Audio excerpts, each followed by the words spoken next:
सर्व क्षेत्रात हिरिरीनं काम करणाऱ्या स्त्रियांना प्रेरणा आणि प्रोत्साहन मिळावं यासाठी दरवर्षी जागतिक महिला दिन साजरा केला जातो।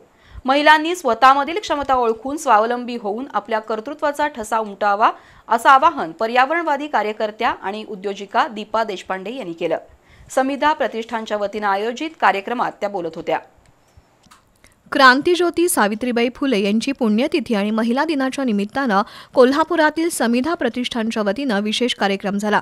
त्यामध्ये विविध स्पर्धांचा बक्षीस वितरण सोहळा आणि पुरस्कार वितरण करण्यात आलं। माजी नगरसेवक अजित ठाणेकर यांनी सुरू केलेल्या समिधा प्रतिष्ठानच्या वतीनं महिलांचा विकास हे ध्येय घेऊन गेली 14 वर्ष काम सुरू आहे। सोमवारी विविध क्षेत्रातील गुणवंत आणि यशस्वी व्यक्तींचा पुरस्कार देऊन सत्कार करण्यात आला। यावेळी पर्यावरणवादी कार्यकर्त्या आणि उद्योजिका दीपा देशपांडे यांची प्रमुख उपस्थिती होती। कराओके गायन आणि रांगोळी स्पर्धेतील विजेत्यांना बक्षिसं देण्यात आली, तर फिरंगाई आरोग्य केंद्रातील आशा सेविकांना यंदाचा समिधा पुरस्कार देण्यात आला।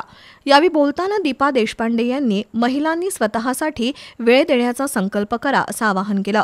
या कार्यक्रमाला सौभाग्यवती राधिका ठाणेकर, संतोष जोशी, ऋतुराज नडाळे, योगेश जोशी, विजयसिंह खाडे पाटील, चंद्रकांत घाटगे, अनिकेत अतिग्रे यांच्यासह मान्यवर उपस्थित होते।